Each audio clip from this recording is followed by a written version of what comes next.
صرف ایک سوال کا جواب چاہیے مجھے. I understand کہ بہت برا ہوا تمہارے ساتھ، ہم کریں گے مل کے.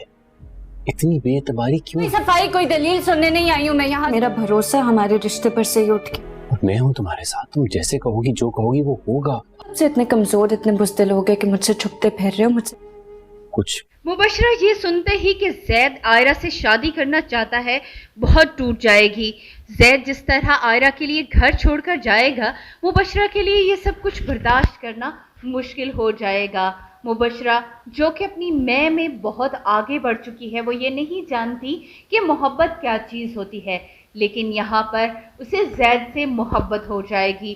زید کی محبت کو حاصل کرنے کے لیے وہ خود کو بہت بدلنے کی کوشش کرے گی، اور یہاں پر وہ مبشرہ جو کسی کو خاطر میں نہیں لاتی تھی اس کی خاطر ٹوٹ جائے گی، مگر پھر بھی زید کے دل تک اس کی رسائی حاصل نہیں ہو پائے گی.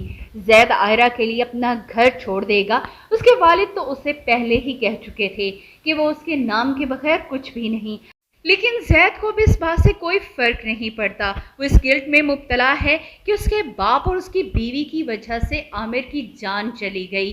ان لوگوں کو اتنا زیادہ تنگ کیا گیا کہ عامر اپنی جان کی بازی ہار گیا. عائرہ اور اس کی بھابھی اس دنیا میں اکیلی رہ گئی، اور وہ چاہتا ہے کہ کسی طرح عائرہ کا سہارا بن سکے. عائرہ کا سہارا بننے کے لیے اسے عائرہ سے نکاح تو کرنا ہی ہوگا، مگر عائرہ اس بات پر راضی ہوتی ہوئی نظر نہیں آئے گی. اسے لگے گا کہ اس کی بدنامی اور اس کی بے عزتی کے نتیجے میں یہ سب کچھ ہو رہا ہے، تو اسے یہ بات قبول نہیں ہے.